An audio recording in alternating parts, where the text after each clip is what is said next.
त्यामुळे आता नागरिकांची तारांबळ उडाली आहे।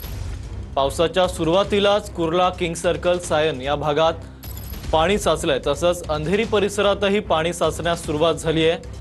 अंधेरी सबवेमध्ये पाणी साचल्यानं आता सबवे बंद करण्यात आलाय।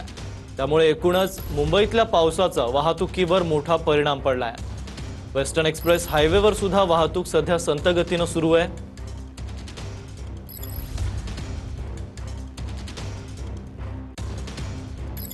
याबद्दल आपले प्रतिनिधी ब्रिजभान आपल्याला अधिकची माहिती देतील। ब्रिजभान, काय सांगाल?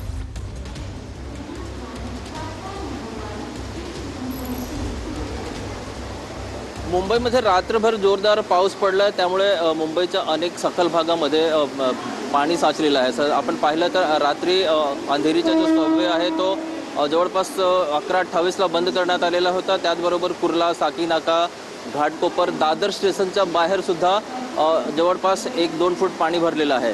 आणि आपण पाहिलं तर रेल्वेची जी वाहतूक आहे, सेंट्रल आणि हार्बर लाईनची ती सुरळीत आहे। काही मिनिटाचं अंतर आहे, थोडंफार लेट आहे, मात्र सकाळची वेळ आहे आणि पावसामुळे लोक गोंधळलेले आहेत। त्याचबरोबर पश्चिम रेल्वेची जी वाहतूक आहे ती सुद्धा वेळेवरच आहे, मात्र सकाळची वेळ आहे आणि जोरदार पाऊस पडल्यामुळे आता सकाळची वेळ म्हणजे लोकांना कोणाला कामावर जायचे आहे आणि कोणाला ड्युटीवर जायचे आहे, कोणाला घरी जायचे, कोणाला कुठंतरी जायचं आहे, म्हणून सगळेजण गडबडले आहेत। आणि सध्या दादर स्टेशनच्या नक्कीच बाहेर धन्यवाद तुम्ही दिलेल्या सविस्तर माहितीबद्दल।